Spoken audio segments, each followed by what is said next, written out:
Assalamualaikum warahmatullahi wabarakatuh. Kali ini saya calon guru penggerak Angkatan 9 Kabupaten Ponorogo akan menampilkan sebuah aksi nyata dengan tema disiplin positif. Yang mana tugas ini adalah untuk memenuhi tugas modul 1.4.A.9. Adapun fasilitator saya adalah Ibu Penny Iswindarti, Eskom MT, dan guru pengajar praktek saya adalah Bapak Hanung Eko Suhartanto, SPD, dan saya sendiri calon guru penggerak Siti Romyatin, SPD. Adapun latar belakang dari disiplin positif ini adalah pendidikan adalah tempat persemaian benih-benih kebudayaan dalam masyarakat.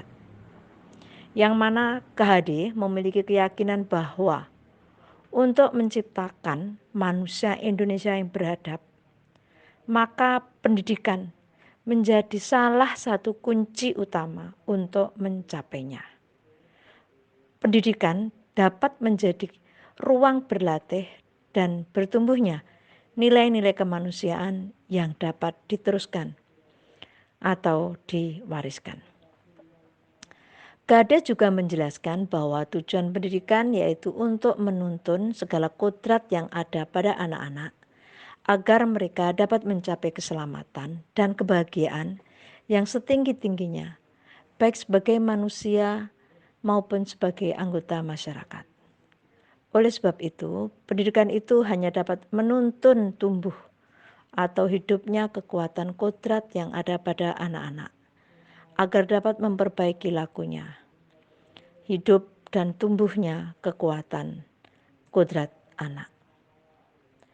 Dalam menuntun laku dan pertumbuhan kodrat anak, KHD juga mengibaratkan bahwa peran pendidik seperti seorang petani atau tukang kebun, yang mana anak-anak ini seperti biji tumbuhan yang disemai dan ditanam oleh Pak Tani atau Pak Tukang Kebun di lahan yang telah disediakan. Anak-anak itu bagikan bulir-bulir jagung yang ditanam. Bila biji jagung ditempatkan di tanah yang subur dengan mendapatkan sinar matahari dan pengairan yang baik, maka meskipun bibit jagung adalah bibit jagung yang kurang baik atau berkurang berkualitas, dapat tumbuh dengan baik karena perhatian dan perawatan dari Pak Tani. Adapun tujuan dari diseminasi disiplin positif ini adalah CGP dapat menyampaikan pembelajaran dari penerapan konsep inti dari modul budaya positif serta pemahaman mengenai konsep-konsep inti dalam modul budaya positif. Dengan berdiseminasi ini, diharapkan Bapak Ibu guru yang ada di sekolah ikut mengerti bagaimana peran budaya positif yang ada di sekolah. Yang itu dimulai dari CGP dan nanti akan menggerakkan komunitas yang ada di sekolah. Berikut akan kami sampaikan bagaimana saya menyampaikan materi budaya positif terhadap teman-teman yang ada di sekolah saya. Selamat menyaksikan. Assalamualaikum warahmatullahi wabarakatuh. Terima kasih yang terhormat Bapak Kepala SMP Negeri 3 Sambit, Bapak Ibu Guru karyawan SMP Negeri 3 Sambit yang kami hormati. Pertama kali mari kita panjatkan puji syukur kepada Allah Subhanahu wa taala yang mana pada kesempatan yang berbahagia ini kita bisa berkumpul dengan keadaan sehat walafiat dengan tidak ada halangan suatu apapun. Salawat serta salam semoga selalu terlimpah curah pada junjungan kita Nabi Muhammad SAW yang kita tunggu-tunggu sabarnya di yang mulia. Amin. Amin. Bapak Kepala Sekolah, Bapak Ibu Guru yang kami hormati, pada kesempatan hari ini terlebih dahulu saya mengucapkan ribuan terima kasih kepada semua pihak yang telah memberikan dukungan kepada saya untuk melaksanakan desiminasi, yaitu disiplin positif. Ini adalah salah satu tugas calon guru penggerak untuk membuat aksi nyata, untuk menularkan atau untuk belajar bersama tentang apa itu disiplin positif. Namun sebelum ini saya mulai, terlebih dahulu akan kita berikan kesempatan kepada Bapak Kepala Sekolah untuk memberikan sambutannya. Kepada beliau dipersilakan.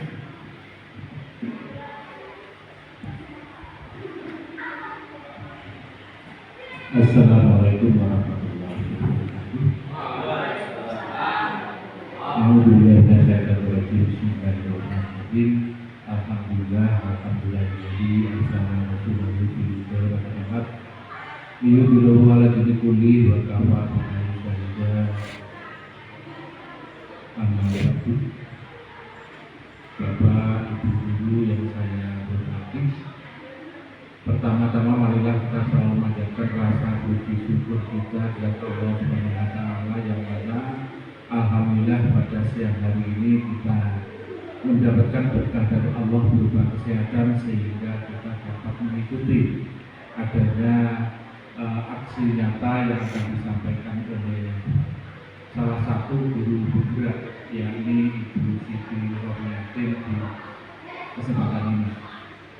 Yang kedua kalinya, salawat dan salam semoga tetap pada junjungan kita Nabi besar Muhammad Sallallahu Alaihi Wasallam yang telah membimbing kita sehingga kita menjadi manusia hamba Allah yang benar.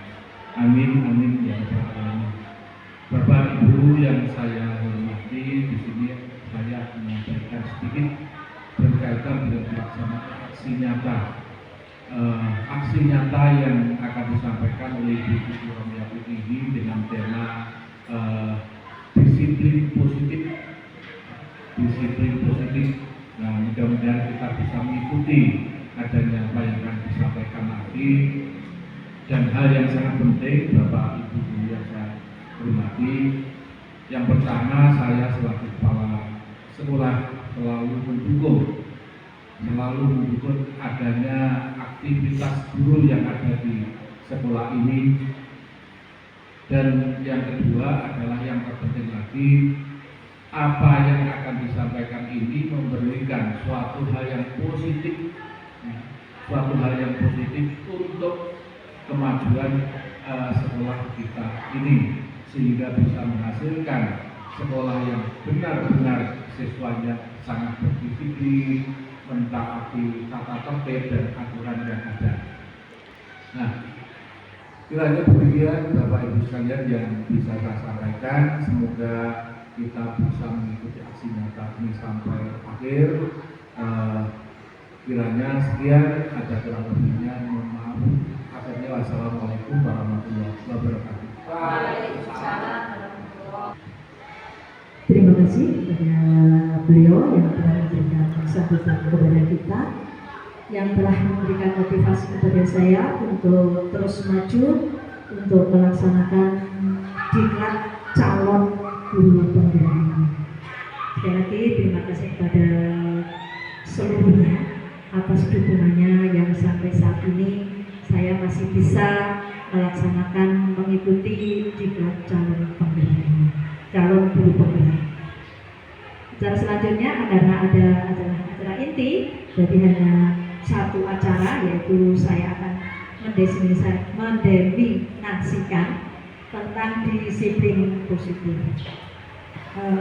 Kalau menurut Bapak Suroso, menurut penjenengan, kalau dengan kata-kata disiplin positif, ini sebagai pembuka ya, kira-kira menurut Pak Roso apa ya yang ada di benak Pak Roso kalau kita membaca dengan disiplin positif? Monggo. Terima kasih waktu yang diberikan. Yang dimaksud disiplin, positif disiplin itu patuh taat pada peraturan. Dan yang positif, ada yang patuh tapi tidak positif. Nah itu yang dimaksud disiplin itu jangan patuh taat manut. Nah bahasa Jawa ini manut taat sing positif dan positif. Terima kasih Bapak. Disiplin positif itu menurut Pak Oso yaitu patuh manut yang positif, karena ada patuh, ada yang tidak positif ya Pak ya. Ya. Gambarannya seperti apa? Secara umum disiplin positif itu adalah merupakan suatu pendekatan sebenarnya. Pendekatan untuk menerapkan disiplin dari dalam diri anak tanpa adanya hukuman maupun hadiah. Jadi anak di sini meskipun didisiplinkan, tetapi tidak perlu harus dengan hukuman atau janji-janji hadiah atau reward, tapi anak sudah memiliki kesadaran yang tinggi agar dia itu berdisiplin di sekolah dengan kesadaran. Barangkali itu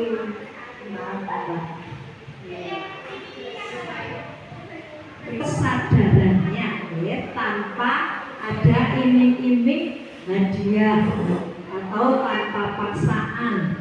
Kita tidak usah memberikan hukuman, tapi anak dengan rela mendisiplinkan diri, ya. Kalau ini kita alur mundur ya.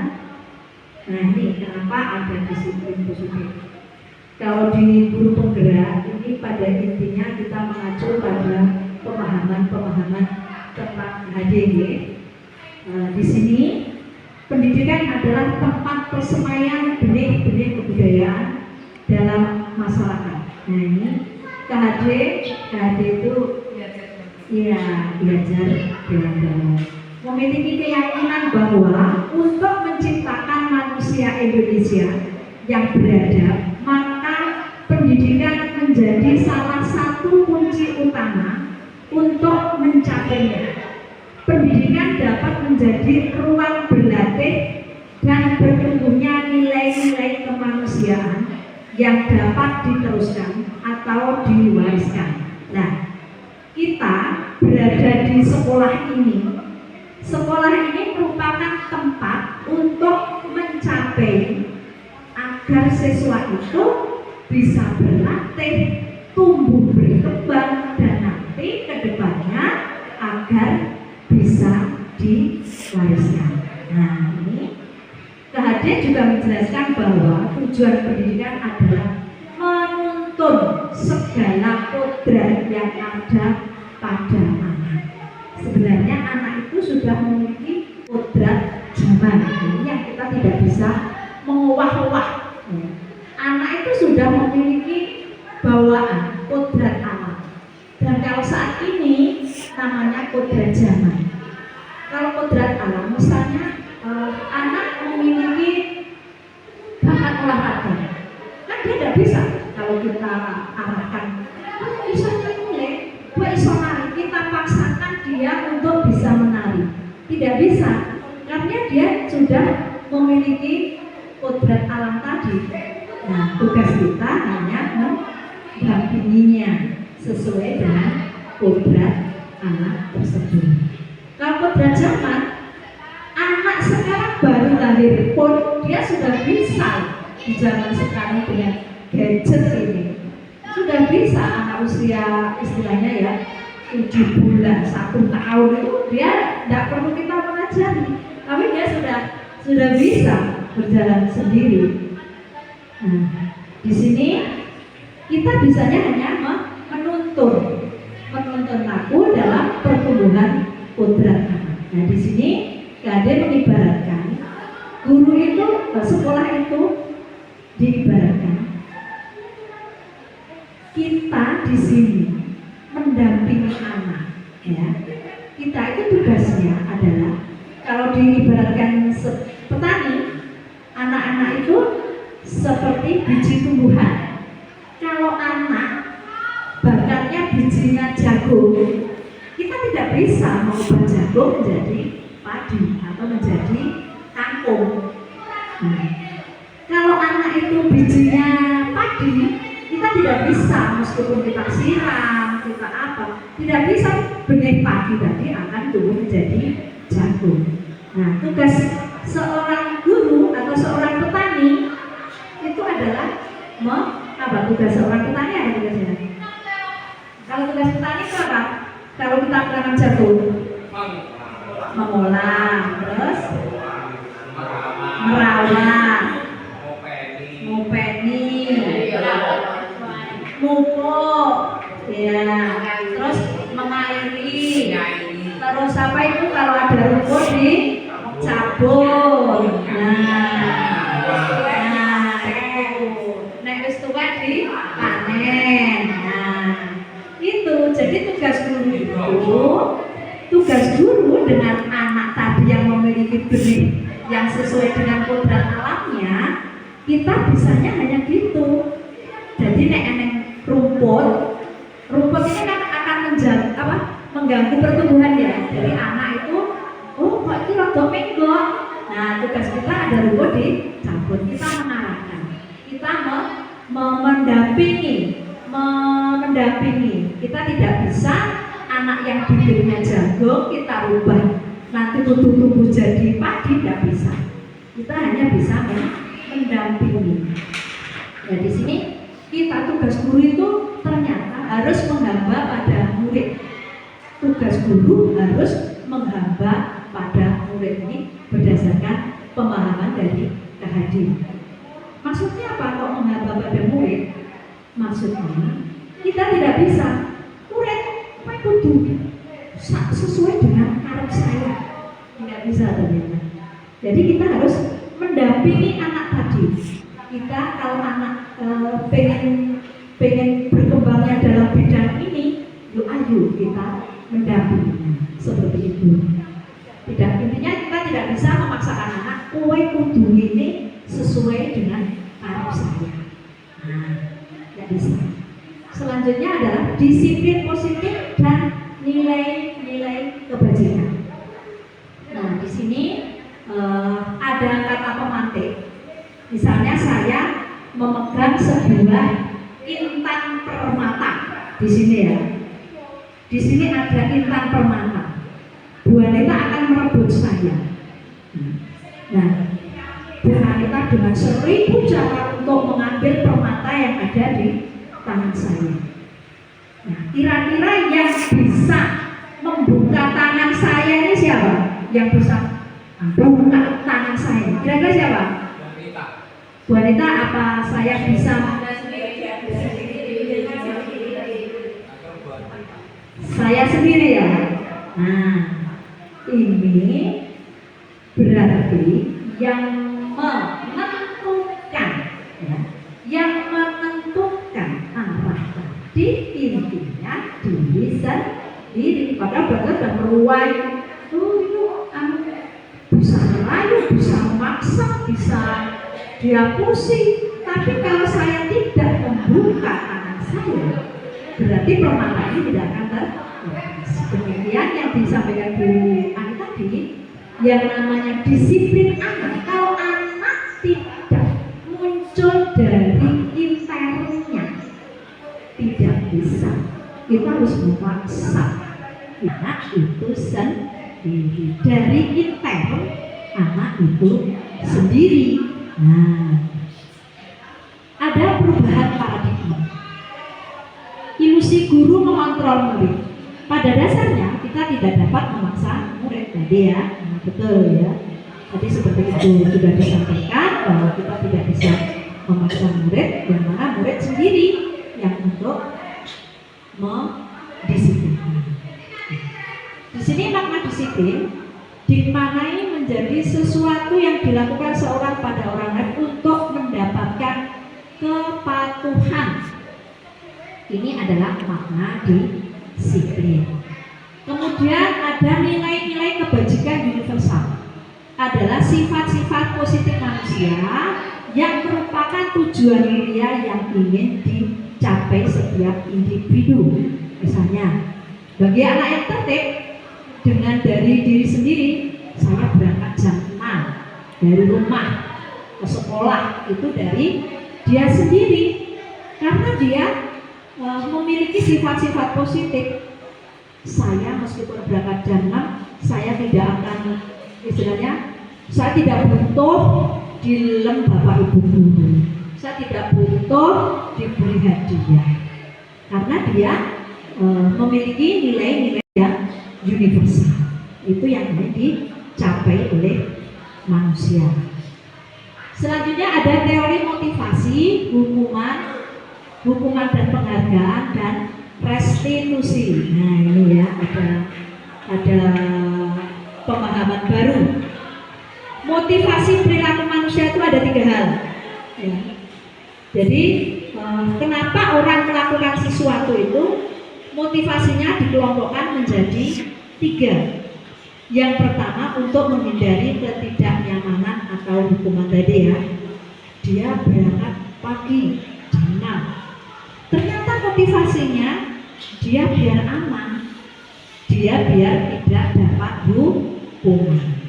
Jadi motivasinya dia berangkat pagi itu ternyata dia ben ora dihukum oleh sekolah. Ini adalah motivasi yang paling rendah. Motivasi yang paling rendah. Yang kedua adalah untuk mendapatkan imbalan atau penghargaan dari orang lain. Mungkin ibunya memberikan imbalan, kowe nek bendino lemu mangkat isu atau 1 bulan berangkat pagi, kamu nanti tak beri hadiah, misalnya sepedamu baru, atau tak kasih paketan, misalnya ya itu. Kemudian yang ketiga, untuk menjadi orang yang mereka inginkan. Nah, ini yang paling tinggi. Jadi motivasi dia, kok disiplin itu motivasinya, aku pengen orang Pak Suroso dan aku mangkat pagi, karena Pak Suroso berangkat pagi. Ini motivasinya dari diri sendiri. Nah, kita sebagai guru ini ada teori kontrol ya, untuk untuk memantau anak tadi. Ini ada hukuman dan penghargaan. Nah ini bedanya hukuman dan penghargaan. Hukuman itu biasanya secara tiba-tiba dan tidak terencana, ya. Hukuman itu begitu melakukan kesalahan langsung, anak tidak tahu apa itu aku dihukum ibu, tidak tahu dia.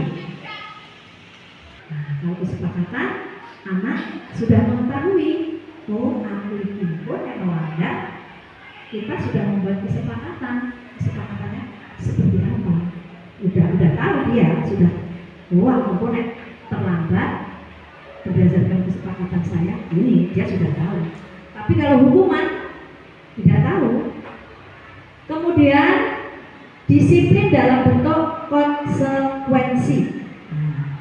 Saya kira hukuman itu, mendengar kata hukuman itu apa yang mengerikan gitu ya. Hukuman, dihukum. Nah, sekarang mari kita turunkan konsekuensi. Misalnya ya, kowe kok tidak mengerjakan tugas, konsekuensinya apa? Nah, itu lah untuk sini. Ini menurut ilmunya seperti itu loh, Bapak Ibu. Kalau konsekuensi itu sudah terencana. Jadi kita di kelas sudah membuat kesepakatan kelas.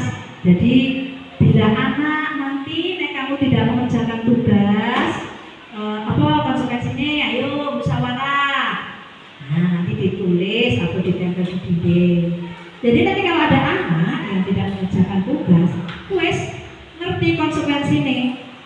Beda kalau dihukum, kamu tidak mengerjakan LKS ada 15. Ayo, dihukum oleh bu guru, otomatis dia tidak tahu apa itu guru apa ya, tidak tahu. Nah ini lebih baik kita membuat kesepakatan kelas untuk dengan anak-anak. Ini sebenarnya bisa di kelas, bisa mapel, atau satu sekolah.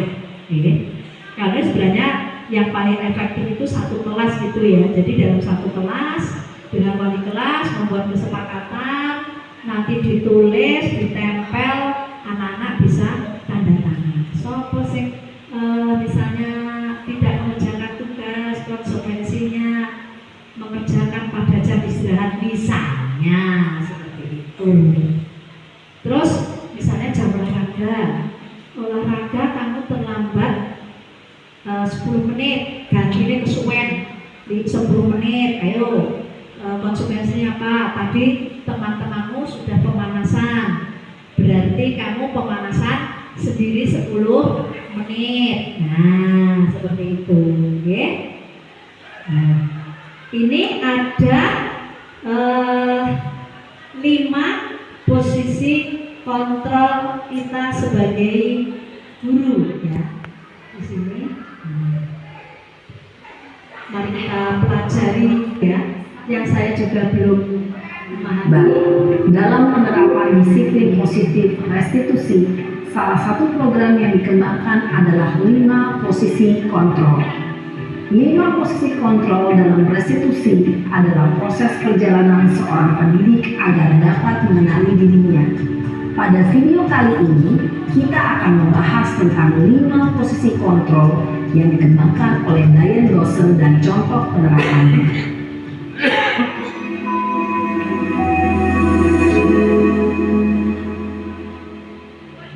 Lima posisi kontrol itu adalah: 1. Posisi penghukum. 2. Posisi pembuat merasa bersalah. 3. Posisi teman. 4. Posisi pemantau atau monitor. Dan 5. Posisi manajer. Untuk lebih masalah tersebut,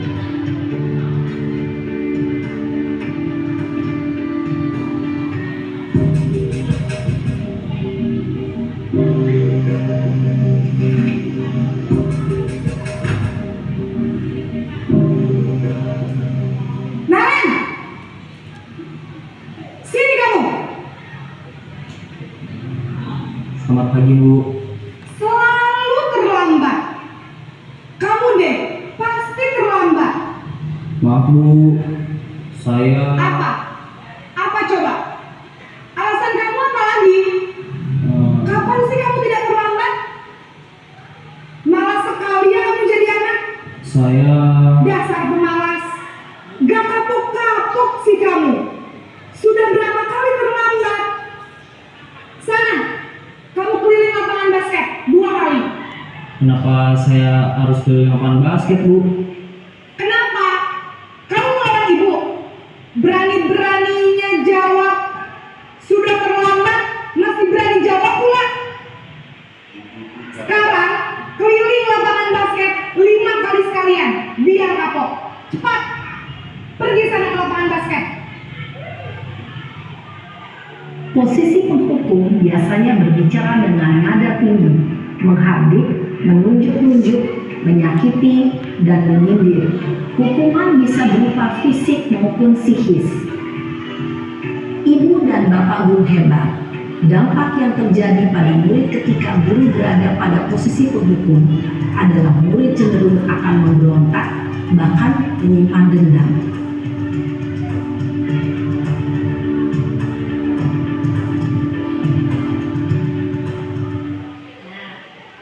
Yang pertama, tadi kalau kita menjadi posisi penghukum ya, bisa juga mungkin yang selama ini yang kita praktekkan, nanti kan ada 5 tampilan. Nah, kita sudah praktek yang peran yang mana saja. Ternyata tadi kalau posisi penghukum, anak tadi akan merasa dendam, kemudian apa tadi? Pokoknya intinya, dan itu ternyata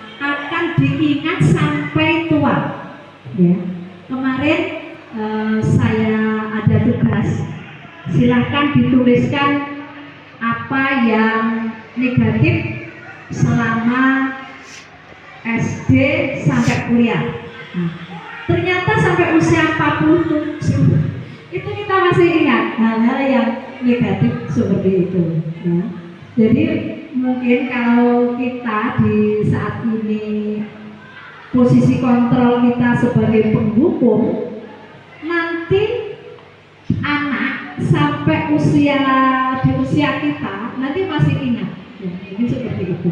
Karena kemarin saya sudah membuat apa yang kamu ingat, apa yang kamu senangi, apa yang kamu lupakan. Nah itu kemarin itu ternyata bunga macam-macam dari teman-teman itu. Nah ini membuat. Nah ini posisi kontrol yang kedua adalah posisi membuat merasa bersalah.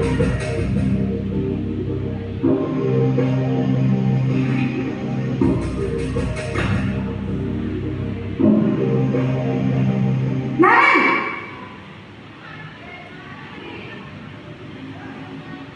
Selamat pagi, Bu. Naren, kamu kenapa terlambat lagi, nak? Ya Tuhan, Naren, kamu sering ya bikin ibu susah ya? Kalau kamu terlambat lagi, nanti ibu yang ditegur bapak kepala sekolah, nak. Disangka ibu tidak bisa membina kamu. Duh, gimana ini? Maaf, Bu. Duh, Gusti Naren, kamu suka ya kalau ibu tegur bapak kepala sekolah? Terus, sekarang ibu harus tulis apa ini di buku absen? Ini kamu sudah sering terlambat loh. Ibu harus apa coba? Maaf, Bu. Maaf sekali. Ya sudah, lain kali jangan bikin ibu susah lagi ya nak ya. Ibu tidak akan kuat lagi kalau kamu begini terus. Bisa jantungan kalau ibu tegur bapak kepala sekolah. Sana cepat kelas. Maaf ya, Bu. Maaf sekali. Posisi pembuat rasa bersalah berbicara dengan nada tenang, cenderung lembut. Namun kata-kata yang diutarakan membuat murid merasa menjadi orang yang gagal, memandang buruk dirinya sendiri, merasa tidak berharga, dan tidak sanggup membahagiakan orang lain. Ketika guru mengambil posisi pembuat rasa bersalah, murid akan menganggap dirinya yang bersalah dan ia akan menyimpan emosi negatif tersebut di dalam dirinya.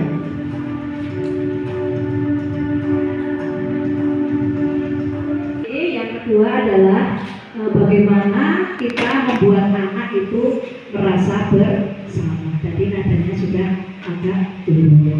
Jadi kalau tadi di awal pembuku menunjuk-nunjuk yang membuat merasa bersalah, kita contohnya mnemoni gitu ya. Mnemoni agar anak aku ternyata kalau melakukan perbuatan seperti ini memang salah. Jadi kita membuat anak merasa bersalah. Kemudian kita lanjutkan posisi kontrol yang ketiga.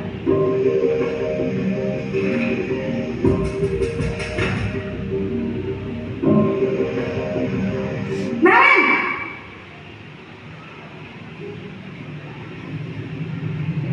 Selamat pagi, Bu. Wah, sudah jam berapa ini nak? Terlambat lagi ya sayang. Iya, Bu. Habis ibu saya lupa bangunkan saya, Bu. Kamu malah menyalahkan ibu kamu. Kamu bukannya anak yang larinya paling kencang. Kok terlambat sih? Iya, Bu. Saya memang terlambat bangun tadi. Jadi biarpun saya lari kencang, tetap gak terkejar, Bu. Ya sudah sana. Nanti lain kali larinya lebih kencang lagi ya. Biar gak terlambat lagi. Bikin seneng ibu. Demi ibu.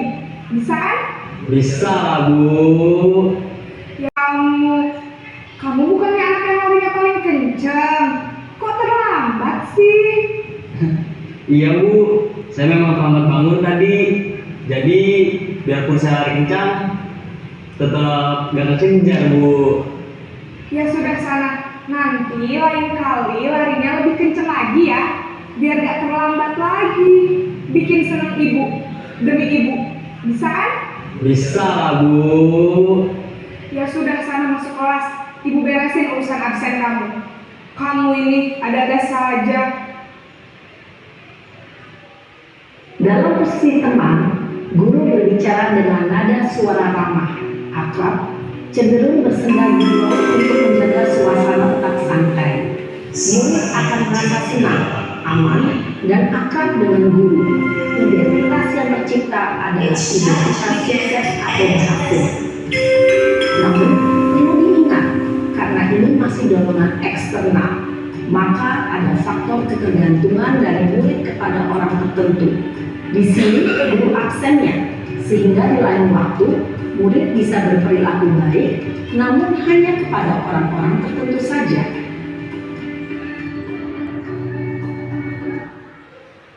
Sebagai teman, ya. Jadi kalau sebagai teman kita ya anggap guyon, tapi anak mengetahui kesalahannya. Ya. Jadi kita mengarahkan anak, tapi dengan kita menganggap dia sebagai teman. Kemudian, tapi dia masih tergantung. Dia tadi yang memberikan keringanan kan guru tiket, tapi nanti bisa juga dia melakukan seperti itu pada gurunya. Itu masih dorongan eksternal. Kalau tadi disiplin yang disampaikan buat tadi sudah dari diri sendiri. Jadi dia melaksanakan disiplin sudah dari diri sendiri tanpa paksaan orang lain. Kalau tadi masih tergantung pada orang lain. Ya. Kalau nanti dia dengan bapak ibu dia bisa juga melakukan seperti itu. Selanjutnya adalah posisi sebagai pemantau.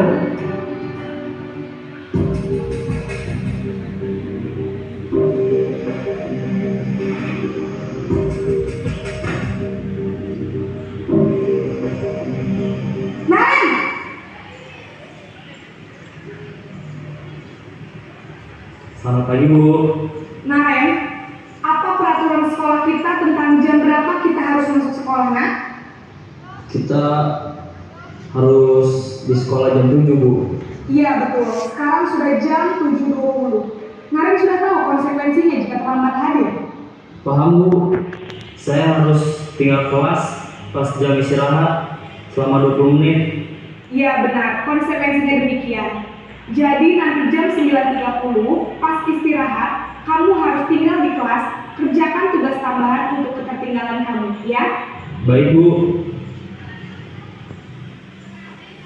Posisi pemantau mengandalkan penghitungan atau data untuk mengontrol murid. Guru mengarahkan murid berdasarkan peraturan dan konsekuensi. Seorang pemantau menunjukkan bahasa tubuh dan ekspresi wajah yang datar dan cenderung formal. Posisi kontrol yang keempat. Selanjutnya adalah posisi kontrol sebagai manajer. Ini adalah kelas yang level tinggi ya. Kita sebagai posisi kontrol yang level tertinggi sebagai manajer.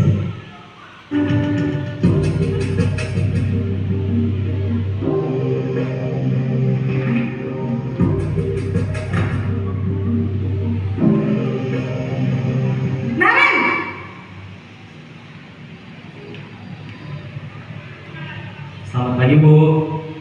Selamat pagi, Naren. Maaf, Bu. Saya terlambat. Iya, sekolah masuknya jam 7, sekarang sudah jam 7.20. Jadi sekarang bagaimana nih, Naren? Maaf, Bu. Saya lupa setel alarm saya semalam. Baiklah, menurut kamu, keyakinan sekolah yang mana yang perlu kamu tingkatkan? Menghargai diri sendiri dan orang lain mungkin ya, Bu. Setuju. Jadi, apakah Naren meyakini prinsip saling menghormati tersebut? Iya, Bu. Saya meyakininya. Apakah Naren bersedia memperbaiki masalah keterlambatan ini? Bersedia, Bu. Bagaimana kamu akan perbaiki masalah keterlambatan ini? Saya akan coba untuk tidak lupa menyetel alarm saya, Bu. Baik, kalau Naren lupa menyetel alarm di rumah, ada orang yang kira-kira bisa bantu mengingatkan tidak? Ada, Bu. Kakak saya, Kak Emma. Ada lagi selain Kak Emma?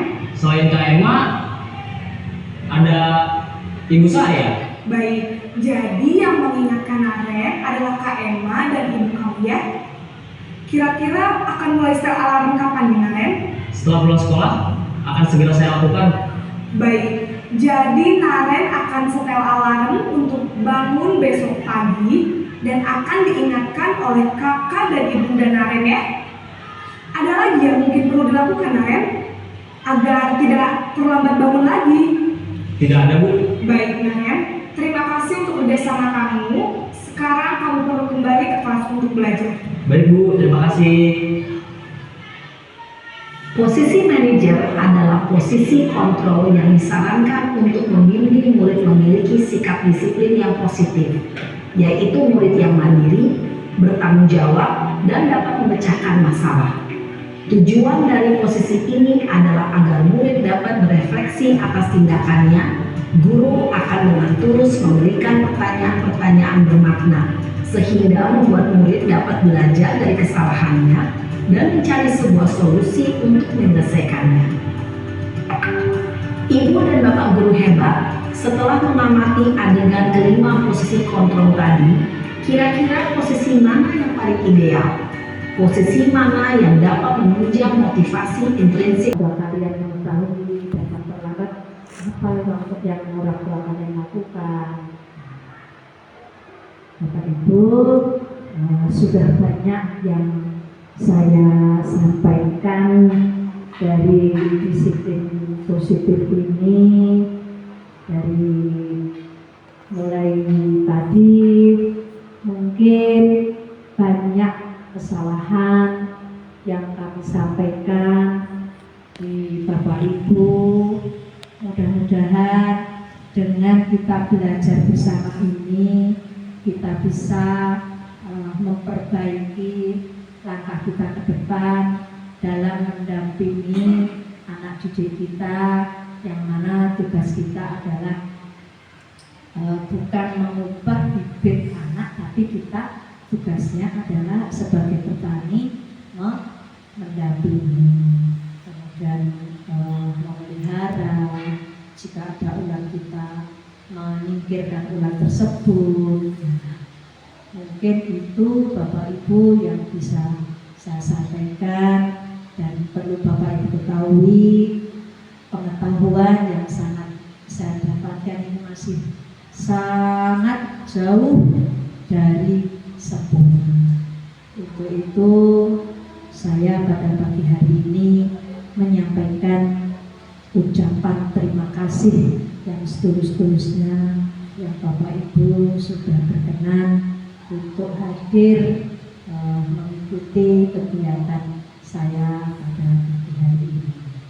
Banyak salah, saya mohon maaf. Akhirnya billahi taufiq wal hidayah. Assalamualaikum warahmatullahi wabarakatuh.